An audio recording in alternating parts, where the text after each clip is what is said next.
Good evening, everyone. My name is Mr. Scott. Thank you for joining us tonight. As I said, my name is Mr. Scott, and I work with Embrace Tutoring. I specialize in English tutoring.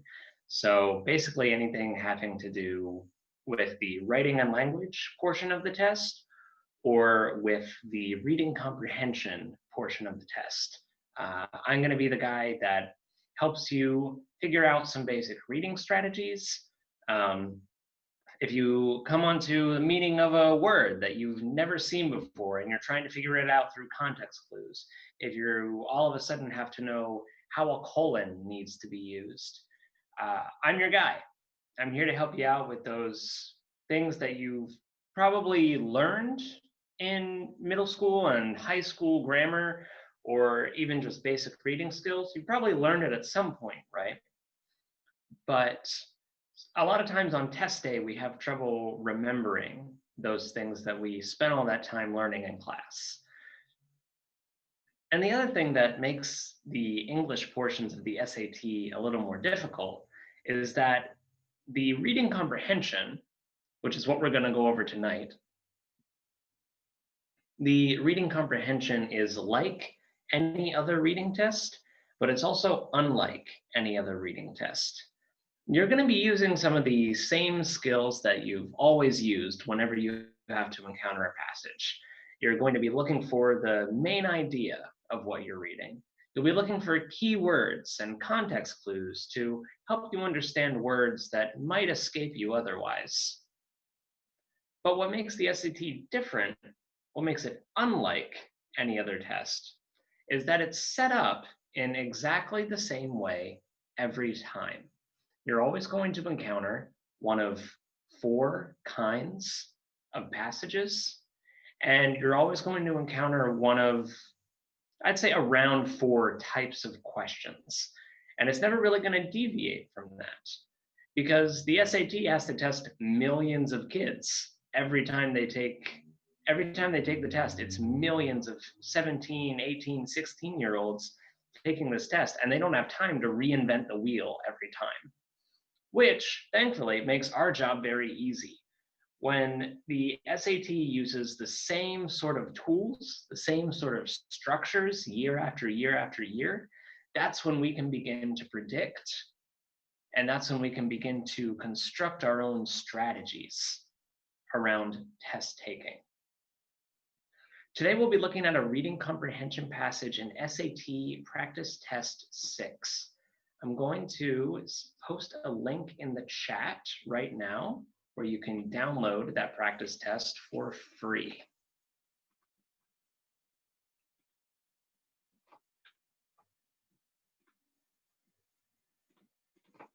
So the link to download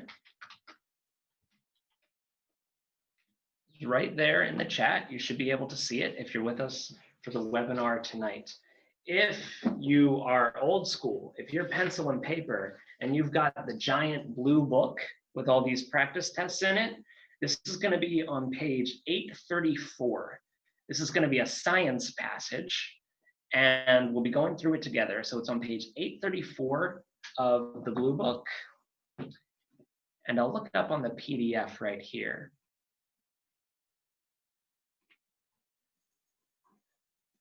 Yeah, on the PDF, it's going to be on page 18.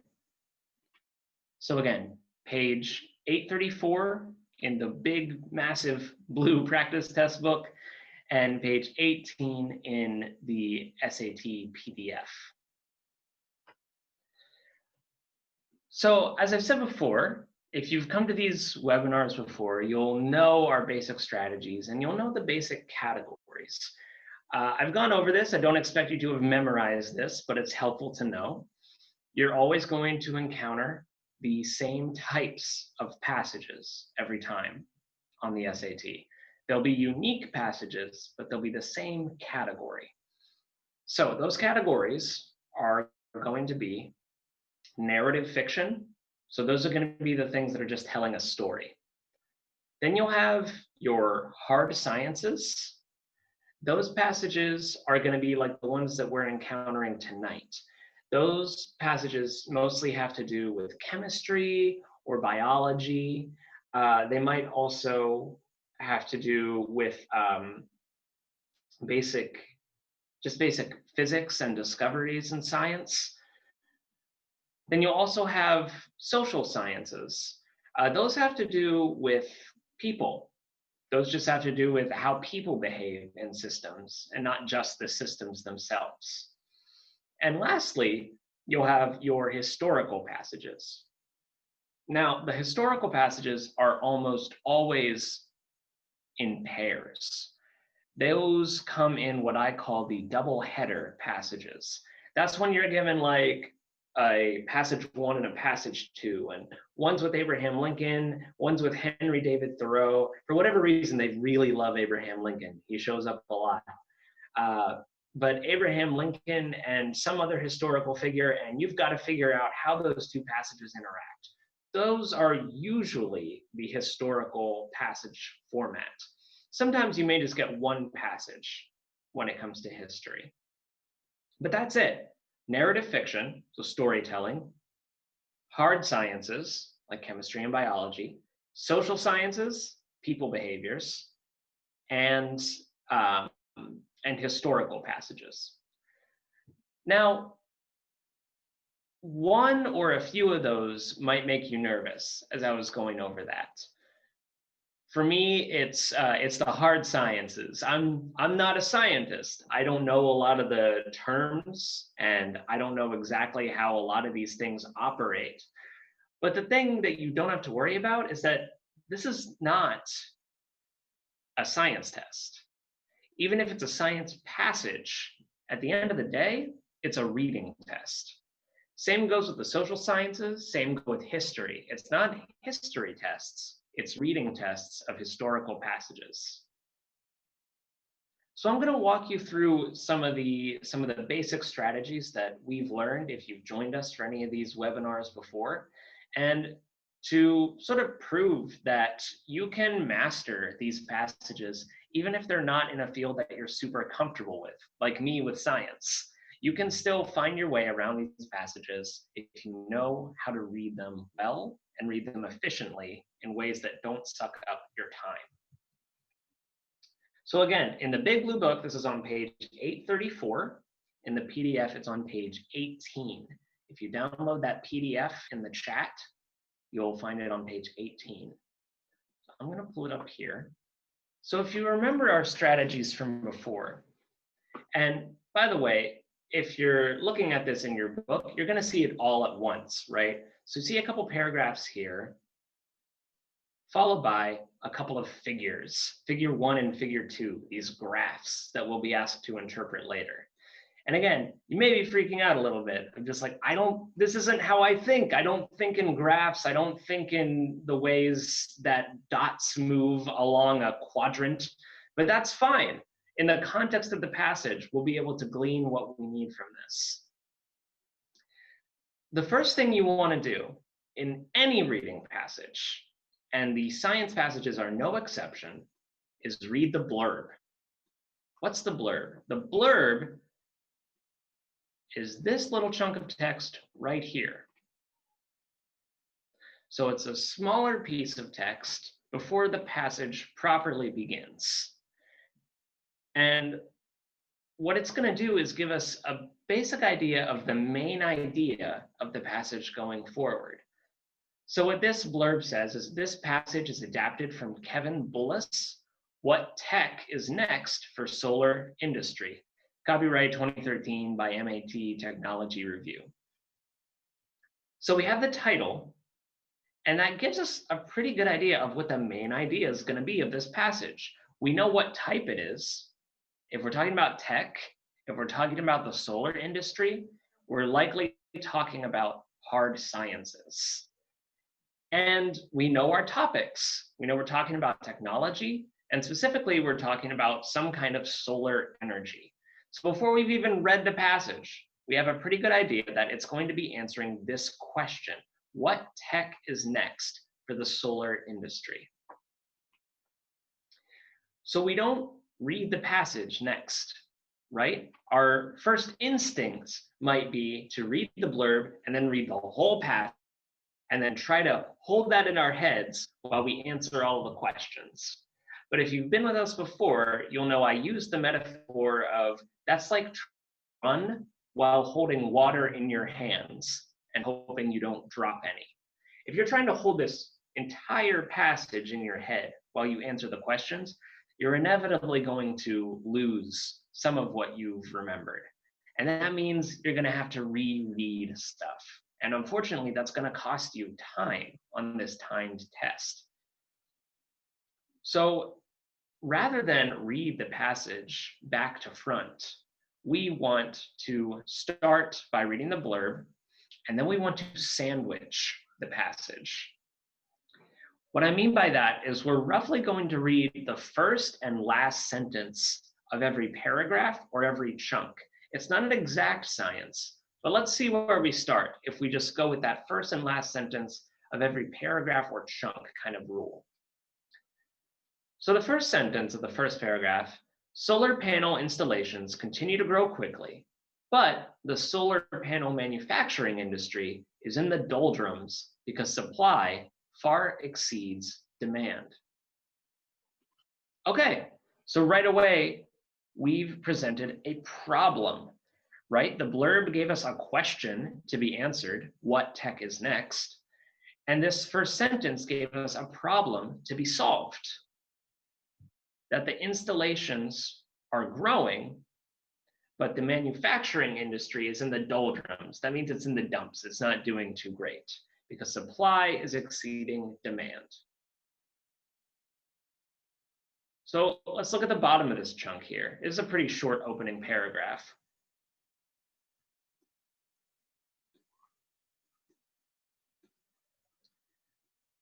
So the technology that surprised almost everyone is conventional crystalline silicon. Oh, okay. So there's a surprise, there's a movement. Maybe it's sort of an answer to this question. Now it's down to something like 50 cents a watt, and there's talk of hitting 36 cents per watt. Okay, so there's improvement in this technology, answering the question we set up for ourselves in the blurb, what tech is next? Then we have US Department of Energy setting goals for this technology, hoping that it'll be cheaper than the average costs of natural gas. We see where this passage is going. It's all about building cheaper energy sources, cheaper ways to manufacture solar panels. All parts of the silicon solar panel industry have been looking for ways to cut costs and improve the power output of solar panels, and that's led to steady cost reductions. Okay, so now we have, again, some movement in the field. The industry is looking for ways to solve this problem. Recent research suggests that screen printing techniques can produce lines as thin as 30 micrometers, about the width of the lines Green used for his record solar cells, but at costs far lower than his lithography techniques. Okay, I don't really know what that means, but that's fine. I'm just sandwiching it, right? It holds with the theme of things getting cheaper and more efficient. Meanwhile, researchers at the National Renewable Energy Laboratory have made flexible solar cells on a new type of glass from Corning called willow glass, which is thin and can be rolled up. All right, great. New technologies all around. Flexible solar cells could lower the cost of installing solar cells. All right, so we got this bendable glass. That sounds cool. One of Green's former students and colleagues, Jianhua Zhao, co-founder of solar panel manufacturer China Sunergy, announced this week that he's building a pilot manufacturing line for a two-sided solar cell that can absorb light from both the front and the back. All right, that seems important. I'm going to underline that. Now, a word of advice here. You may have heard me stumble over the name Jianhua Zhao. I may not have said it right either of those times.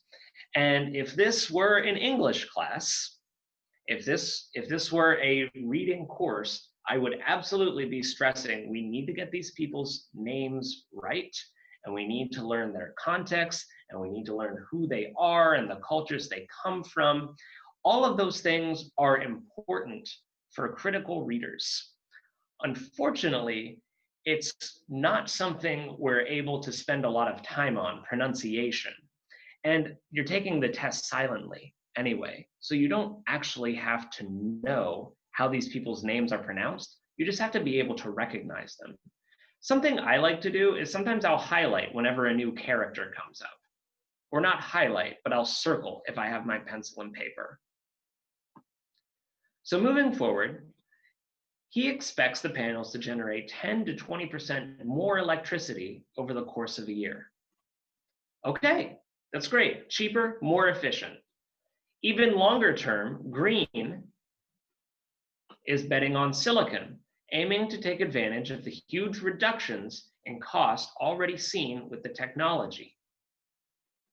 All right, so we're looking at silicon. That seems important.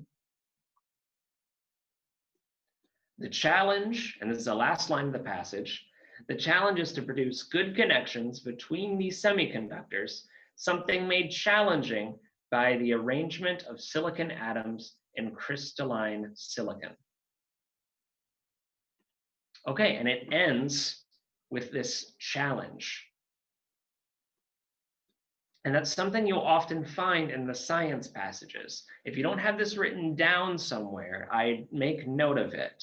The science passages often end by looking to the future. Sometimes it's a future application of something that already exists. Sometimes it's a gap that needs to be filled with future research or innovation. So we've read the blurb, we've sandwiched the passage.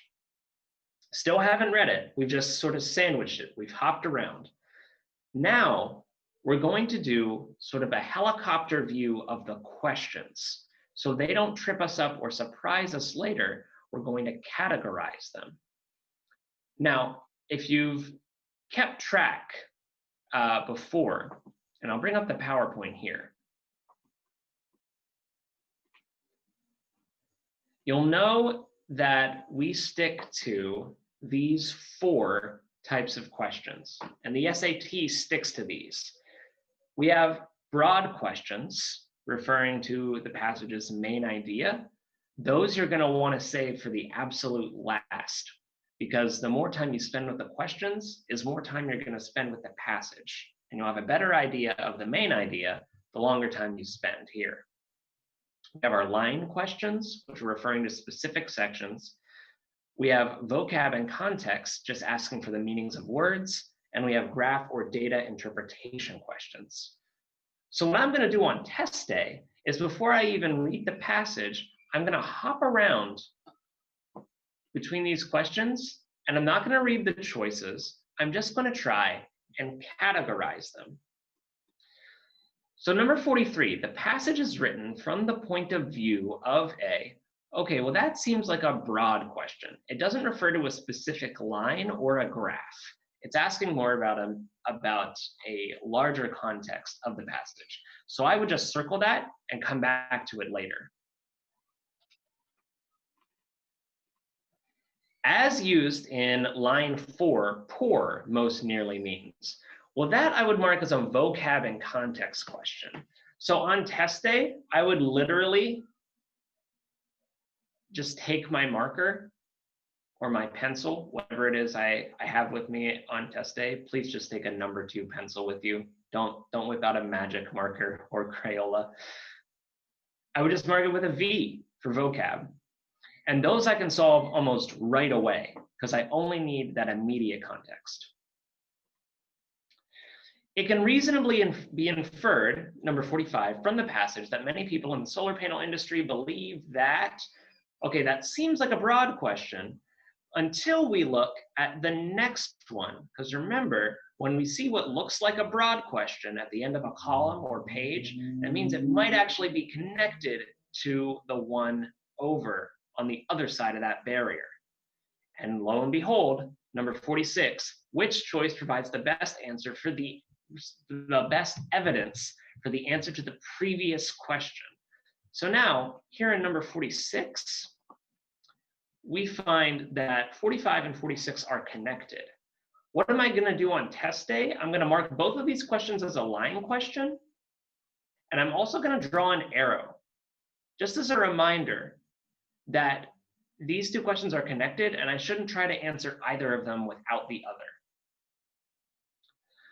Number 47, according to the passage, two-sided solar panels will likely raise efficiency by, okay, that seems broad until we look at the next one. Number 48, which choice provides the best evidence for the answer to the previous question? Once again, we're at linked line questions, command of evidence. They're connected. Moving forward, number 49, as used in line 69, betting on most nearly means, okay, well, that's clearly just vocab. You're asking me to define a word or phrase. The last sentence of the passage, number 50, mainly serves to. Now, this seems like a line question, but it's actually sort of a broad one, because it's asking not just about what that last line is saying, it's asking about its purpose or service to the larger passage. So I'm going to save that till nearer to the end. Number 51, according to figure 1 in 2017, the cost of which of the following fuels is projected to be closest to the 2009 US average electricity cost shown in figure 2? Well, that is a lot to take in, but if I just hover over figure 1 and figure 2, I know right away this is a graph or data interpretation problem. So I put a G right there. And then according to figure 2, in what year is the average cost of solar photovoltaic power projected to be equal to the 2009 US average electricity cost? Well, again, as soon as I see the words figure 2, I wouldn't even waste my time reading the whole thing. I just write a G for graph interpretation. So now let's start answering these, not in the order that they're written, but in the order that we know we can answer them in. Starting with these vocab questions. As used in line 4, poor most nearly means. So let's look at line 4. Let's undo this sort of sandwiching evidence so that doesn't confuse us. In line 4, the poor market may be slowing innovation, but advances continue. Okay, well, if the market is performing poorly, that means it's just performing badly, right? It means it's not doing well. It's not a strong market. So we've formed our own answer. And that's our big strategy here, guys, is often what I'll do is I'll sort of cover up the word in question, and I'll ask what else could fit there. The blank market may be slowing innovation. Well, right, we could say the underperforming market. We could say the weak market. We could say the, I don't know, just get that idea in your head of it's not doing well. And then which one matches the answer that we've already come up with? Weak. The rest of these, humble, pitiable, those are more personified. I don't actually pity the market. It's not a person. And obsolete isn't quite right either, because obsolete would mean I don't need the market anymore. But actually, this passage seems to want the market to do much better. So it's underperforming. It's weak. Our next vocab and context question is number 49. So as used in line 69, betting on most nearly means. Okay, again, we're not looking at these multiple choices. What we're going to do is look at line 69, and we're going to find what words could be substituted for betting on in the context of that passage.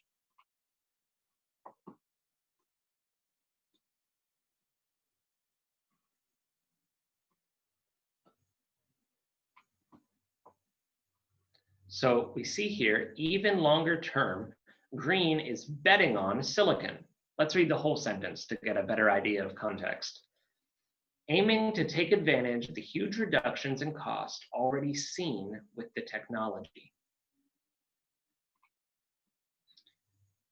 Okay, so longer term, he's betting on silicon. So what does it seem that green is hoping will happen? Again, if we cover up betting on, it seems that he's hoping for it, right? He wants it to do well. Actually, if we even look beyond that to the next sentence for more context, he hopes to greatly increase the efficiency of silicon solar panels by combining silicon with one or two other semiconductors. Okay, so he really does expect this to do very well. He's hopeful, in other words. And then looking at the choices, what most lines up with hopeful?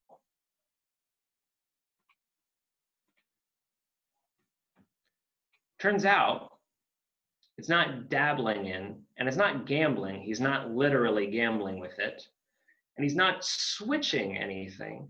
It more has to do with his optimism. He's hoping that this is going to do very well. So you see why we have to form our own answers based on the evidence and the context. Because gambling would have tripped us up otherwise. Gambling and betting are synonyms in other contexts, but not as it's used here. So as we look at these types of questions, vocab and context, that's our first one. That's what we go toward first. The next one I would suggest that you do are going to be your line questions or command of evidence. And the main reason that is that you are not going to have to read the whole passage to answer these questions. But as you answer these questions, you will be reading more of the passage. You'll be getting a better idea of the passage just by the process of answering these questions. Maybe that's a little confusing. I'll show you what I mean. So let's look at our first line question. It was this trickster right here, number 45, which we thought was a broad one at first. Number 45 says, it can most reasonably be inferred from the passage that many people in the solar panel industry believe that. Okay, now if this was a broad question, we would have to answer it based on the whole passage with no context. But what 45's partner 46 is telling us is that no, you don't have to read the whole passage. It's in one of these 4 places. So what we're going to do is we're going to use 46 to solve 45. So first, let's find the keywords in 45. It can be most reasonably inferred. Inferred means they're not going to say it directly. If you're inferring something, you're more hinting at it. So we shouldn't expect the same exact words to be used. It can be inferred from the passage that many people in the solar panel industry believe that. Okay, the key words here, if we look at the action words, it's believe. Someone is believing something. Who's doing it? It's people in the solar panel industry. So we know that whatever answer we find in number 46, it's going to be in one of these 4 places. And it's going to have to do with what people in the solar panel industry believe. So let's see what lines up best after we come up with some synonyms for these key words. So people in the solar panel industry, who would those be? I mean, those might be scientists, researchers, just tech workers of some kind, professionals. And belief, well, belief could mean a bunch of things in different contexts. You could say trust, you could say faith, you could say betting on, as we saw with green. So those are some synonyms that we're making of these key action words. And now we're going to see how we find them based on the evidence in number 46.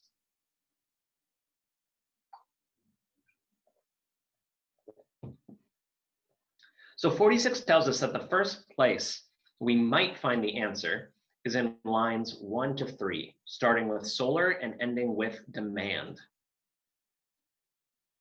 Solar panel installations continue to grow quickly, but the solar panel manufacturing industry is in the doldrums because supply far exceeds demand. Okay, I see no mention of people in the solar panel industry, and I see no mention of their belief. So I don't like A. Let's look at B. Lines 10 to 15, starting with a few and ending with a watt. A few years ago, silicon solar panels cost $4 per watt, and Martin Green, professor at the University of New South Wales and one of the leading silicon solar panel researchers, declared that they'd never go below $1 a watt.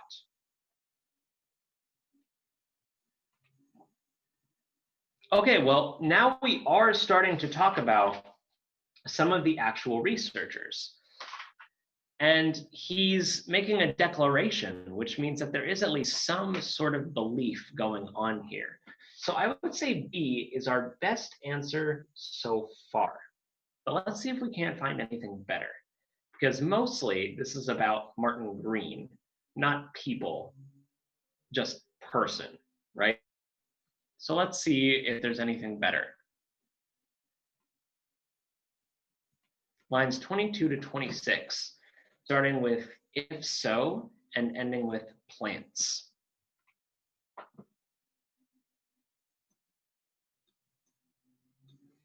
If so, that would bring the direct cost of solar power to 6 cents per kilowatt hour, which is cheaper than the average cost expected for power from new natural gas power plants.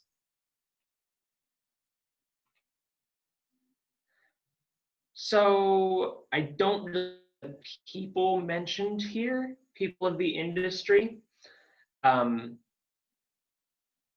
It's mostly just giving statistics, just kind of raw data, right? So I don't really like C.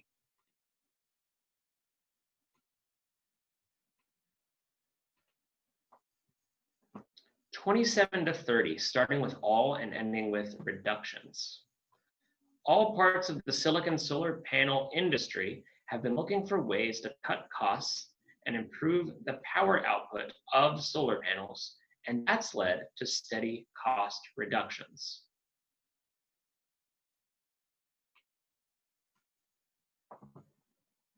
Okay, so right now, this and B are our best candidates because Martin Green up here is declaring that they would likely $1 a watt. Now, if we look at the context, we do see that that belief is going to change because he says afterwards, now it's down to something like 50 cents a watt, and there's talk of hitting 36 cents per watt. So that might eliminate B from the running, but I'm going to keep it in our pocket for now. Looking at D, however, all parts of the silicon solar panel industry have been looking for ways to cut costs and improve the power output of solar panels, and that's led to steady cost reductions. Well, again, if we look at our key words for 45, we're looking for people in the solar panel industry.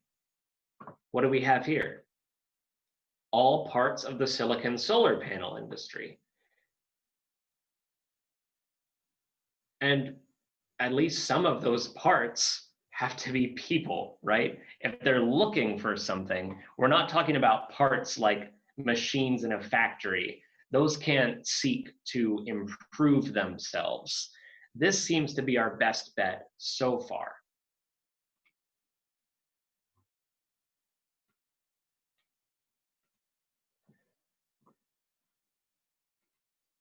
So we've gotten a pretty good idea of what B might be saying.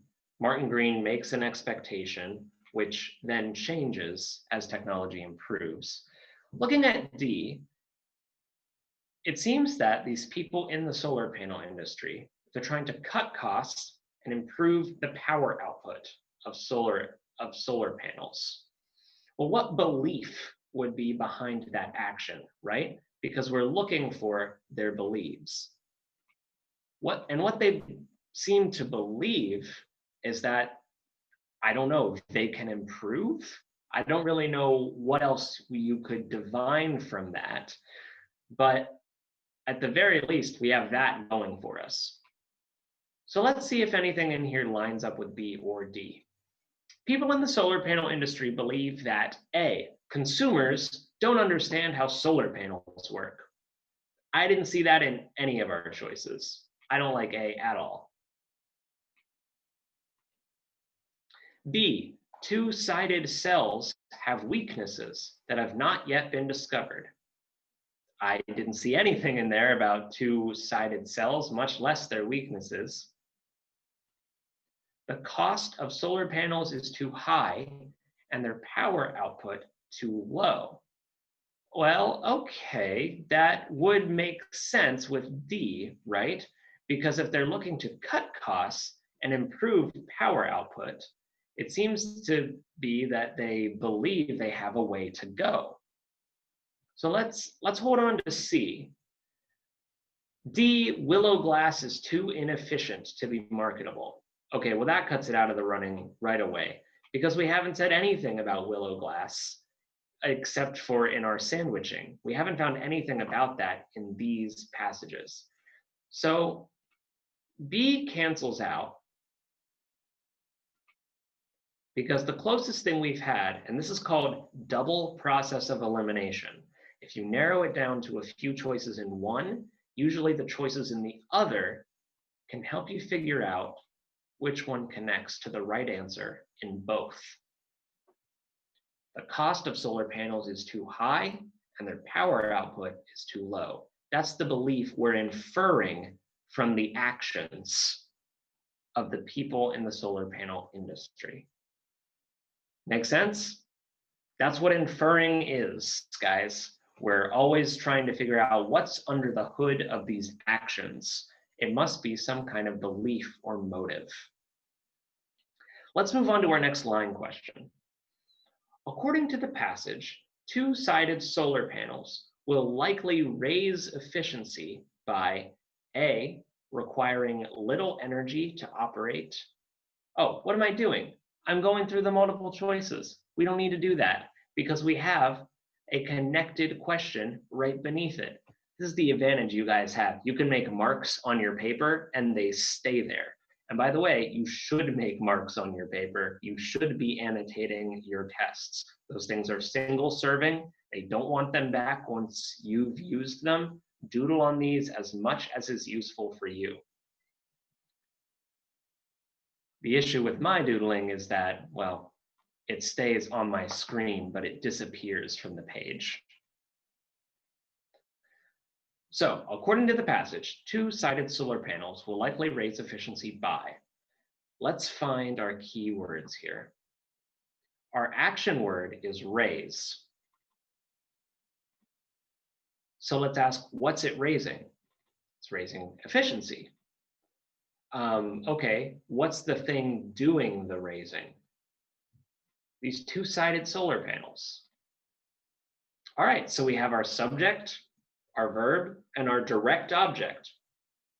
Seems like basic sentence stuff, but if we look for these action words, now we need to think of sort of synonyms, right? Two-sided solar panels, I mean, I don't know how many different ways you could say that. Maybe double-faced solar panels. Raising efficiency, we could think of that in terms of increasing performance. We could think of that in a number of different ways.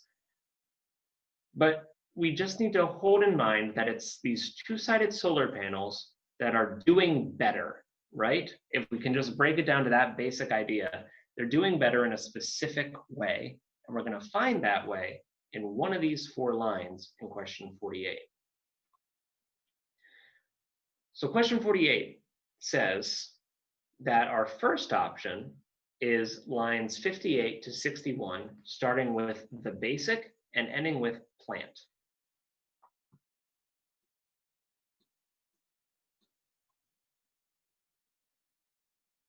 The basic idea, which isn't new, is that during some parts of the day, sunlight falls on the land between rows of solar panels in a solar power plant.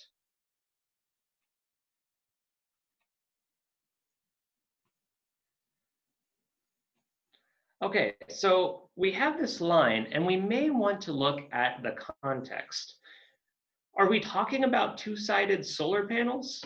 Well, we don't see it in the sentence, but if we look at just 2 lines before it, we see that one of Green's former students and colleagues, Jianhua Zhao, co-founder of solar panel manufacturer China's Energy, announced this week that he is building a pilot manufacturing line for what? A two-sided solar cell. Okay, so this does have to do with that, and it has to do with it picking up energy. So I kind of like A right away, but let's keep looking. I'm gonna underline it for now. We'll see if anything better comes along. 61 to 62.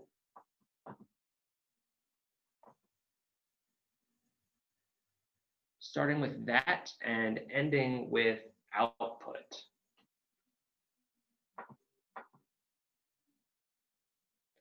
That light reflects onto the back of the panels and could be harvested to increase the power output.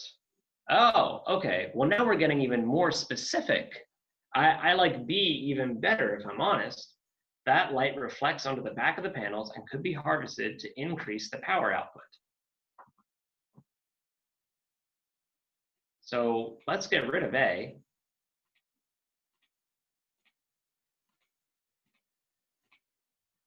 There we go.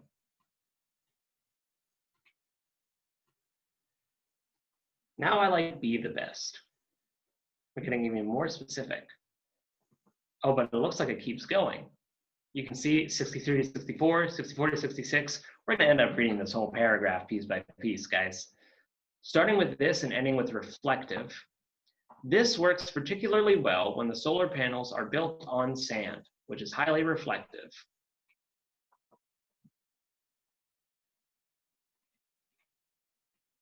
This works particularly well when the solar panels are built on sand, which is highly reflective. Well, that sort of works. It doesn't actually get into the raising of efficiency. We'll see if in our double process of elimination, sand is specifically mentioned, but I don't like C's chances right now. 64 to 66. Where a one-sided solar panel might generate 340 watts, a two-sided one might generate up to 400 watts. So that's the what, right? Those are the numbers that we're gaining. But if we look at question number 47, we're looking for the process by which this happens. We're not looking for how much, we're just looking for how. So I don't really like D either.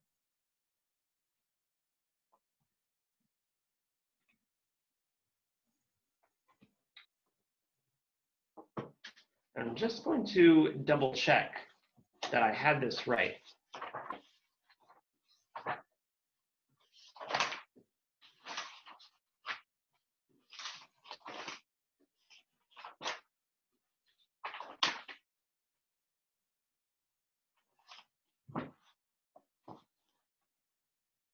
Yeah, so it turns out B is our best bet. There's a couple of close calls, but our instincts were right. A, while it gives the basic idea, doesn't give the specific process. So looking at line 61 to 62, again, starting with that and ending with output, that light reflects onto the back of the panels and could be harvested to increase the power output. Okay, so what's it doing? it's catching this sunlight that falls on the land, as we see in the previous passage, and then it's actually bouncing back up from the ground onto the underside of these solar panels. It's reflecting.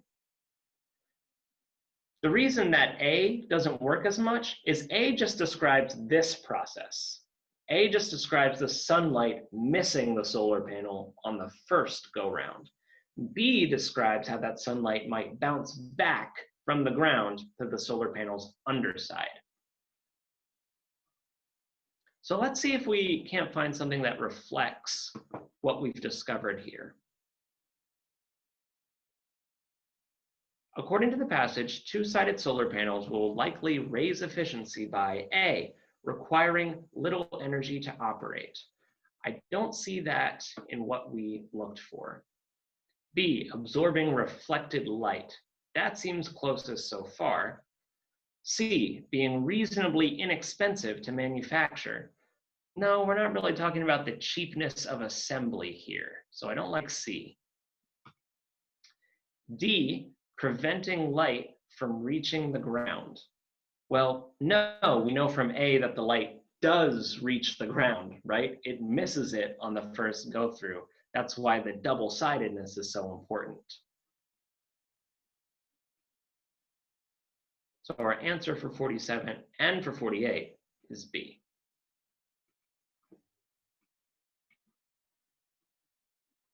All right, so we've gone through our vocab questions and we've solved 4 line questions. Do you see what good the line questions do, guys?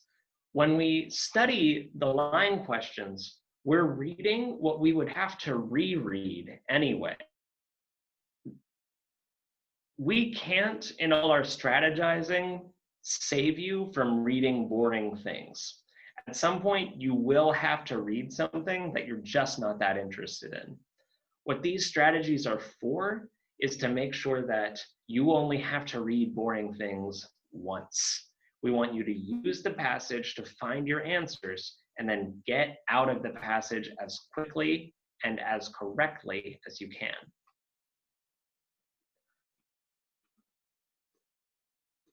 So let's look at what else we have.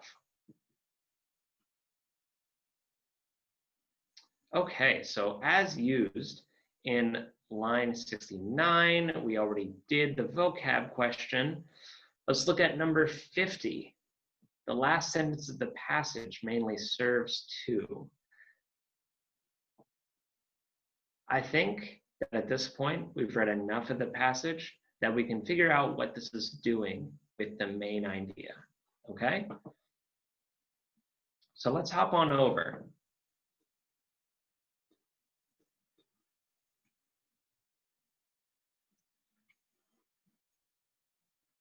The last sentence of the passage starts here. I'm probably just going to read the whole paragraph, though.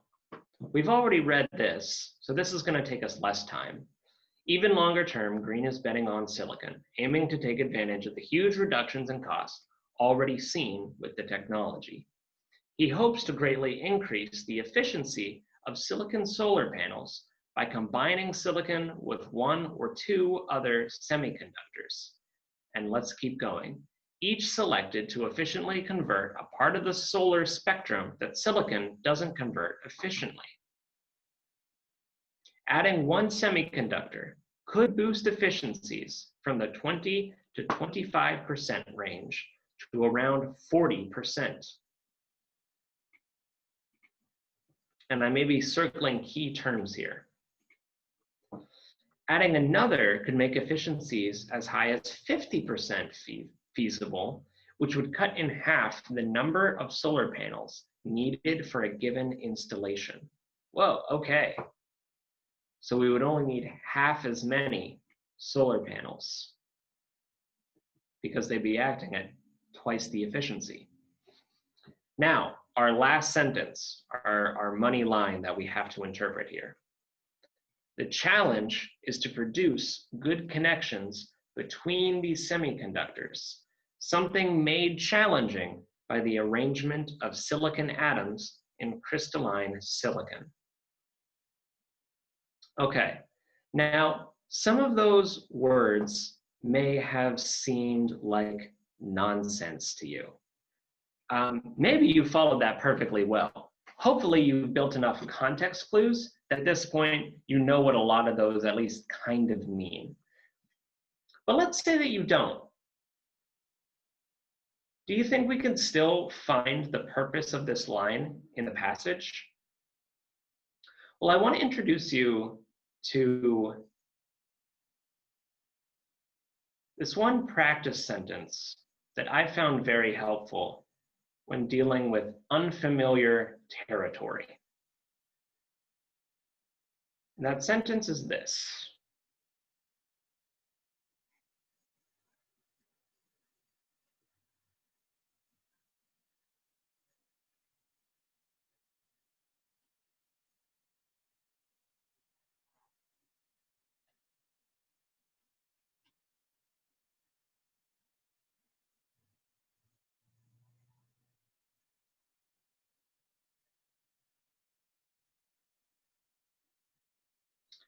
the Gostacks distim the doshes.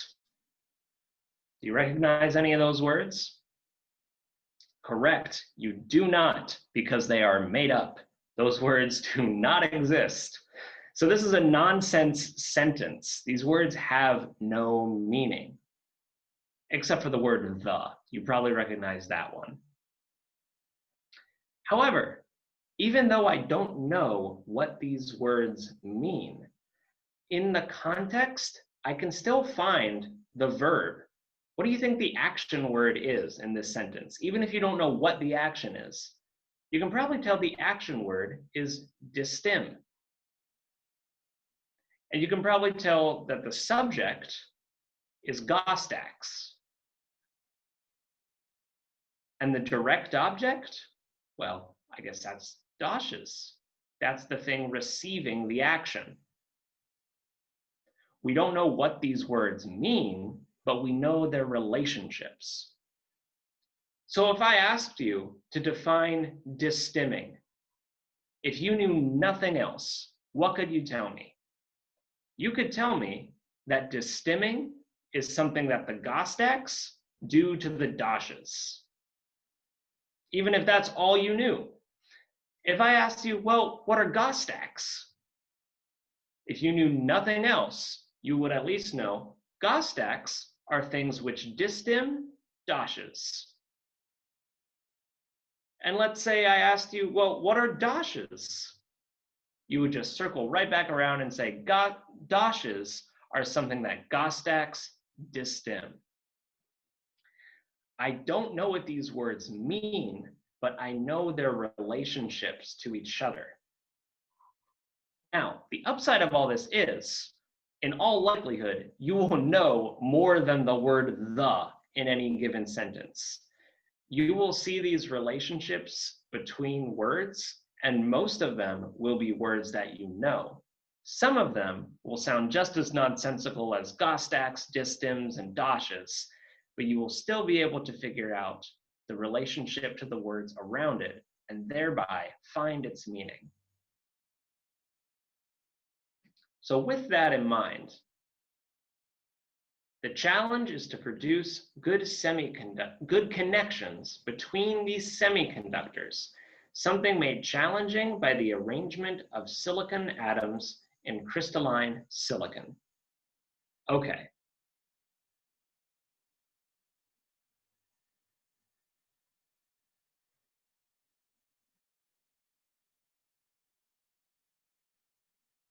What are some action words here? We have the verb produce.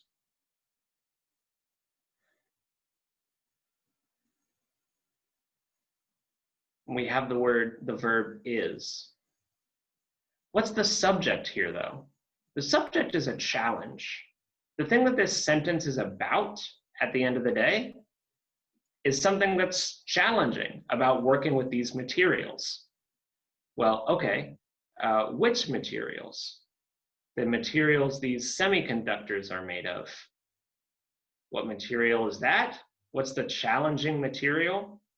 Silicon atoms in a crystalline silicon. We don't know maybe what those are. Maybe you know exactly what silicon is and you have no trouble with that. But even if you don't, at the very least, you know that it's challenging. It produces challenges when scientists are trying to make good connections in these solar panels. You could rack your brain trying to remember where silicon would sit between just all the different places on the periodic table. You could try and remember an episode of Star Trek you watched that had a silicon-based life form in it. You're wasting your time. Really, all you need to know is that here, it's a challenge. Because, again, this is not a science test. This is a reading test. So we know that silicon is challenging. Let's look at our options and see what lines up with what we already know.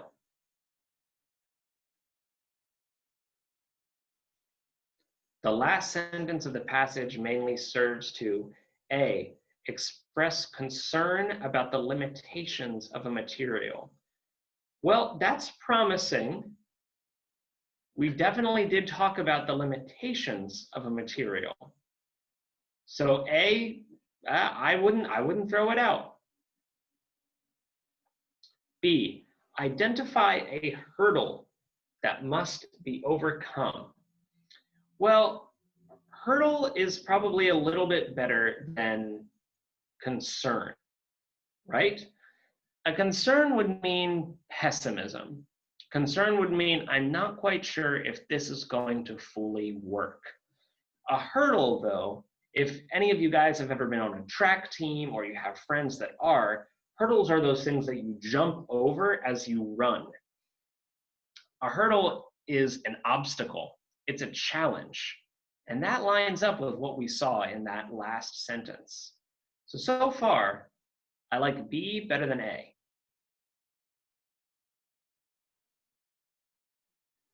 And sometimes it's not about choosing a bad answer or a good answer. It's about choosing a better answer. C, make a prediction about the effective use of certain devices. Well, no, I didn't see anything pointing to the future here.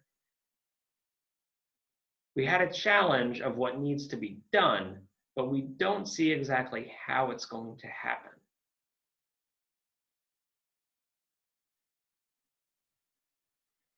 How about D?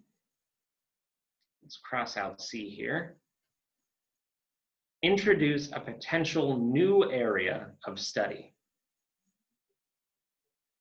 Again, I'm not sure how I feel about that one either. There's a challenge to be done, but it's not saying, hey, here's a new thing we can study, because we're already studying silicon. We're already studying semiconductors and solar panels. This isn't new. This is looking at an obstacle and how we can pass through it. So I like B most of all for question 50. Now we're going to look at those graph questions.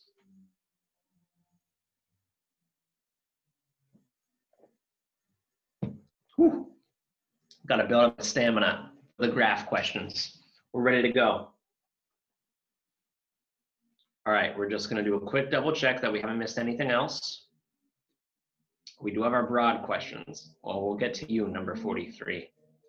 Save the broad questions for the very last. Number 51. So according to figure 1, in 2017, the cost of which of the following fuels is projected to be the closest to the 2009 US average electricity cost shown in figure 2.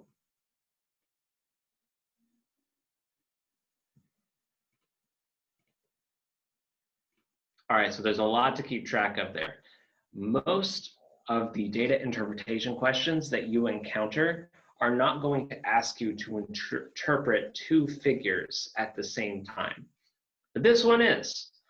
And we've highlighted which ones are going to be talking about which things.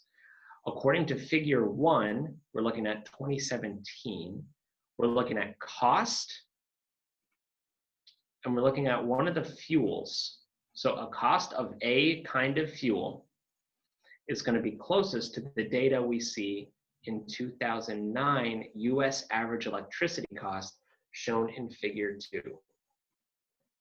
Now, if you're like me, this phrase is probably the one that trips you up. The 2009 US average electricity cost. There's just too many adjectives and not enough nouns. I don't know what I'm actually supposed to focus on. The noun in this phrase is cost. We're looking at a cost shown in figure 2. Now, one way that's how this question is harder than normal. But as soon as we look at figure 2, we'll see that there's one way it's much easier than normal. So let's go ahead and scroll down. Okay.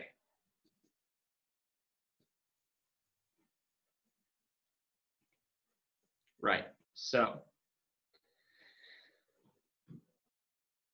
figure 2 has us looking at the solar photovoltaic cost per megawatt. Whenever you see these pers, that's important because that's letting you know what unit you're dealing with.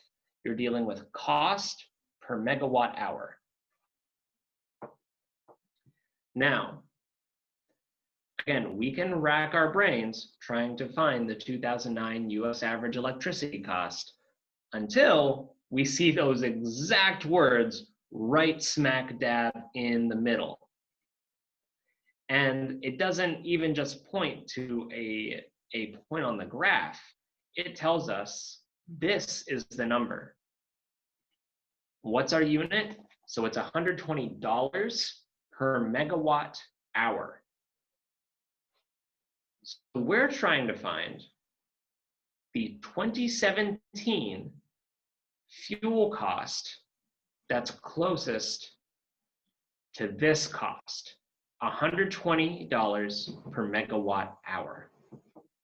So let's look up at figure 1. We know our unit down here. What's going on in figure 1? Figure 1, it looks like it's dealing with the exact same units, but in a different way. It's energy cost per megawatt hour in 2017.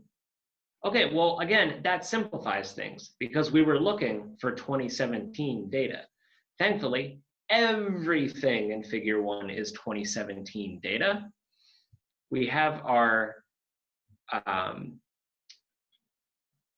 along the bottom, yes, along the bottom we have cost, and moving this way we just have different natural gases, wind, onshore, conventional coal. Okay, so these are our different types of fuels.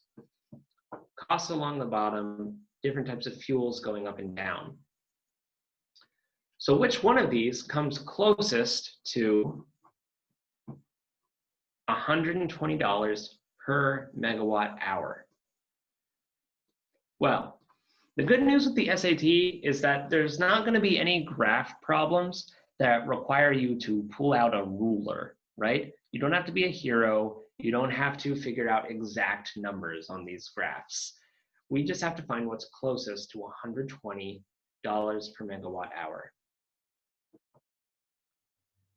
And if we look at what's closest to 120, we would imagine it would be somewhere between 100 and 150. That would mean this line is about 125. So 120 would probably come right about, whoa, right about there. Advanced nuclear is our answer.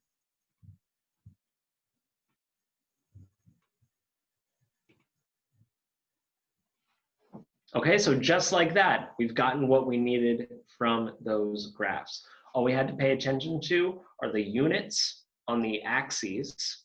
We just have to pay attention to what's being measured and how.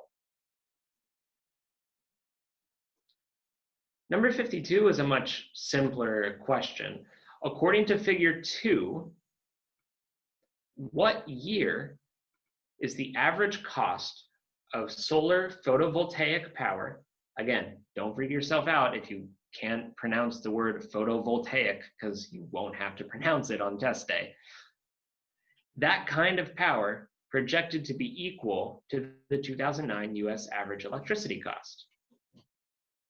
Well, we know what the 2009 US average electricity cost is. You're probably sick of hearing my voice say it at this point. The 2009 US average electricity cost is $120 per megawatt hour. It's this line right here. Now, if we're looking along this axis, this is just talking about cost, right? It's the cost per megawatt hour. But what's changing along this axis is time. We move from the year 2005, 2010, all the way to 2030. Now, if this is the line of the 2009 US average electricity cost, and this is solar power cost over the years, we need to find at what point this decrease in cost reaches the number we had for 2009. And lo and behold, this passage is going to hit us right at home. Here in 2020 is where the solar voltaic cost reaches the 2009 electricity cost. So it's right there in the year 2020. So B is our answer. Again, the nice thing about the graph problems is that you don't have to do a lot of process of elimination. This is the closest to a math question that you're going to get on a reading test. It's just a different kind of reading that you have to do. Now we only have one question left. Number 43. The passage is written from the point of view of a, okay, so this is broad. This is the kind of question that's asking about the whole passage. Now, this may be the part where I would say, okay, I gotta read the whole thing. I'm not gonna know the tone, right? I'm not gonna know the tone of the passage without knowing how it delivers itself. The thing is, guys, we've already read almost the entire passage. I'm really just filling in the gaps at this point. So let's just kind of remind ourselves. The solar panel installations continue to grow quickly, but solar panel manufacturing industry is in the doldrums. Okay, so we have that problem being presented. Judging by the mood this week at the IEEE Photovoltaic Specialist Conference in Tampa, Florida, people in the industry remain optimistic about its long-term prospects. So then we move into this technology. The technology that surprised almost everyone is conventional crystalline silicon. Yes, we have picked up on that. We've seen a lot of crystalline silicon being mentioned in this passage. A few years ago, silicon solar panels cost $4 per watt, and Martin Green, professor at the University of New South Wales and one of the leading silicon solar panel researchers, declared that they'd never go below $1 a watt. Now, it's down to something like 50 cents a watt, and there's talk of hitting 36 cents per watt, he says. So what is the thing that we're actually trying to find in this passage? Just so we know we're not like running in a marathon trying to hold water in our hands. We're looking for the point of view. What kind of person is actually writing this?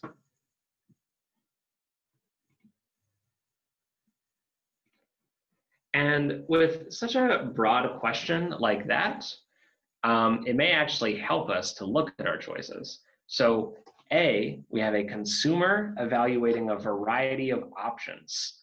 So if we look at those keywords, we may think of someone like, I don't know, thinking of different things they could buy. A scientist comparing competing research methods, a journalist enumerating changes in a field, or a hobbyist explaining the capabilities of new technology. So those are the sort of things we're kind of keeping our ear to the ground for. What person does it sound like is writing this? What occupation is this coming from? So I'm picking up here on line 27. All parts of the silicon and solar panel industry have been looking for ways to cut costs and improve the power output of solar panels, and that's led to steady cost reduction. Again, you're going to be doing this passage in about 10 minutes, so you're not going to be spending the time that I'm taking right now to reread it. This takes a lot longer when you have to explain it out loud as you go. You guys are going to fly through this. So we know that we've already seen this character Green. Green is pointing to something as mundane as the pastes used to screen print some of the features on solar panels.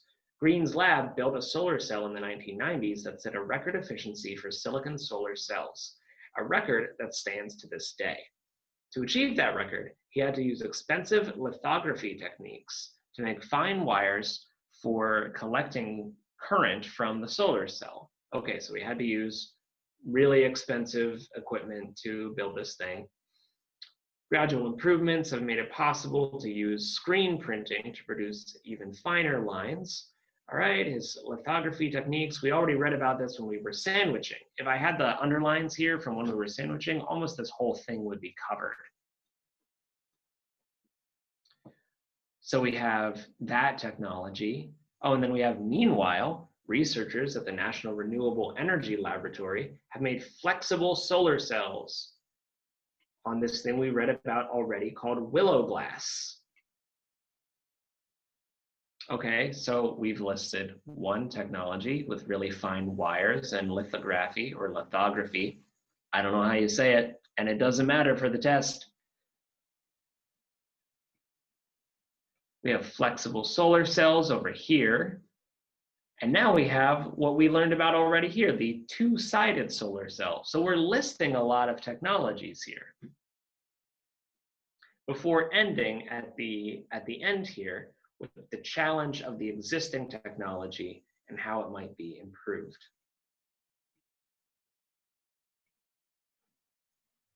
So let's look at number 43.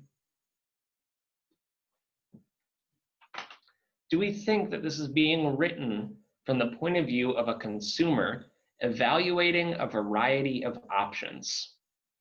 Well, no, we would have to see someone actually like flipping through a catalog, right?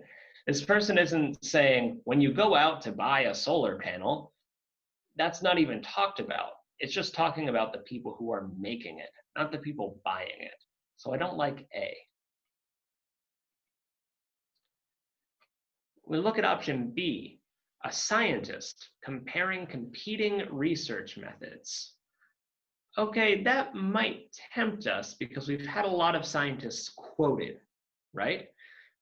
But this doesn't seem to actually be written by a scientist. It's written by someone on the outside. And even if it was written by a scientist, what's it writing about?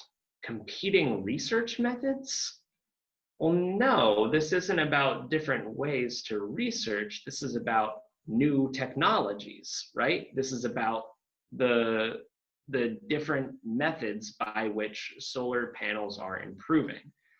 So B, I don't like at all. C, a journalist enumerating changes in a field. So enumerate might trip us up if we don't know what that word means.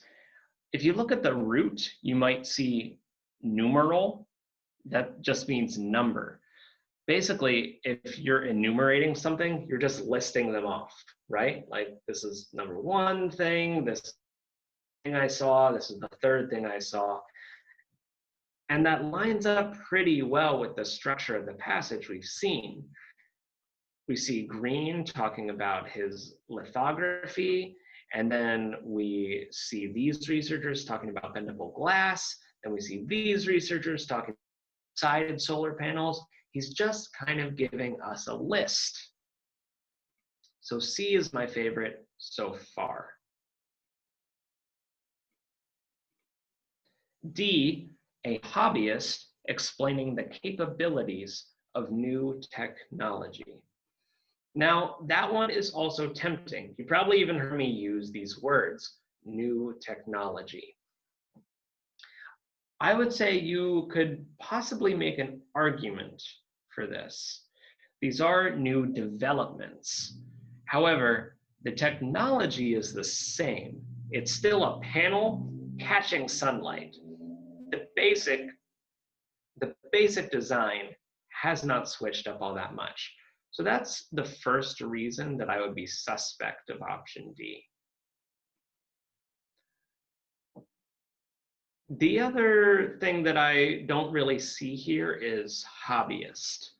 A hobbyist would be someone for whom solar power is their hobby. Like it's actually the thing that they do for fun, and they're telling you about this one new thing, and they're super excited about it. But this isn't a passage of someone talking about one new thing. They're talking about a bunch of different things. They're enumerating it, they're listing it. And while they don't seem to be rooting against the scientists, again, they're on the outside, right? This is a person writing about people in the field, but the person writing is not in the field themselves. It's all about the point of view. The passage focuses on scientists, but it's not written by a scientist. So for that reason, I like C. All right, guys, well, I hope that gave you some helpful strategies for going through a science passage. We talked about reading the blurb and sandwiching. We talked about how to discover the relationships between unfamiliar words in their context. And we even learned a little bit about nonsense words and how to tell what Gostaks do in relationship to doshes. And we talked about the types of questions. We went through our first graph interpretation questions that we've done together. And we now have all that under our belt. While the science passages may seem intimidating for you, if this isn't your favorite subject, you need to remember, and I'll say it just one more time, this is a reading test. This is not something that's testing what you already know about solar power. It's testing your ability to read new information and to infer based on the evidence that you're being given. I just got a question from the chat asking, is it better to read the questions first and then read the passage? Thank you for that question, Shinel. I say yes. That is the strategy I go with. So if you saw earlier, what I was doing is reading the blurb, getting an idea of the main idea of the passage, and then going through the questions and categorizing them based on those 4 categories we looked at before. Is this a vocab and context question? Is this a line question, a broad question, or a graph interpretation? I would read the questions, but I would not read the multiple choices before you read the passage. My advice to you, Shinel, when you read the passage would be, rather than just going beginning, middle, and end and taking everything, my advice to you would be to use it more like a book that you're getting information from. So more like a dictionary that you're just kind of flipping to the right page, getting what you need, and then throwing it to the side. The sandwiching helps us do that. It helps us get to know the structure of the passage. But yes, I would put most of your initial attention on what kinds of questions you're going to face. Are there any other questions? Was that clear, by the way? Did that make sense?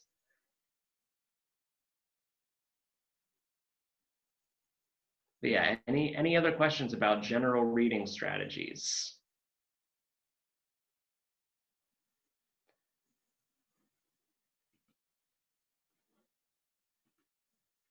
Well, we've gone through a couple of different kinds of passages together.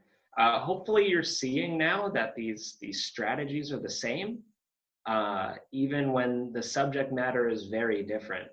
If you know how to read one passage, you can take those strategies to all of them. If any of you are interested in receiving a private virtual session with me, so go over more of these specific questions more in depth, my name is Mr. Scott, and you can ask about my availability with the email